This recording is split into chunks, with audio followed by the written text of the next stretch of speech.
بلغوا عني ولو آية وحدثوا عن بني إسرائيل ولا حرج ومن كذب علي متعمدا فليتبوأ مقعده من النار.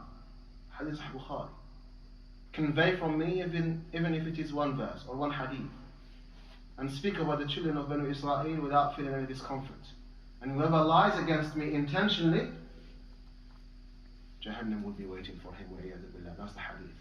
Because often we mention بلغوا عني ولو آية, but we don't continue the rest of the hadith. When you give da'wah, don't lie against the Prophet Muhammad in order to please someone else. Because the hadith finishes, وَمَنْ كَذَبَ عَلَيَّ مُتَعَمِّدًا فَلْيَتَبَوَّأْ مَقْعَدَهُ مِنَ النَّارِ.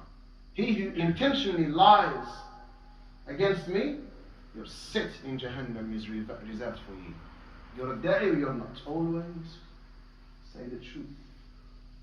Either Quran or authentic hadith.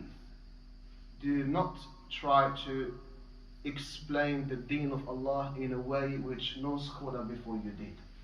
There is no creativity in Islam when it comes to the deen of Allah. Nobody can be creative. Nobody can be an innovator, bringing something new or changing something or adding something or fixing something. People who think can do that, they have gone far astray. Creativity in dunya-wise, dunya first, that's highly recommended. But when it comes within the deen of Allah, how we pray, how we remember Allah, how we follow the Prophet, how we read the Quran and so on and so forth, how we do Hajj, it's already perfect. اليوم أكملت لكم دينكم وأتممت عليكم نعمتي ورضيت لكم الإسلام دينا. Allah said that. Today I've completed for you your religion, perfected upon you my favors, accepted Islam for you as your religion. Anyone comes and says, oh, we need to renovate, we need to facilitate certain things within Islamic rituals and this and that, know well that this person is either ignorant or he's got a disease in his heart against Islam and Muslims.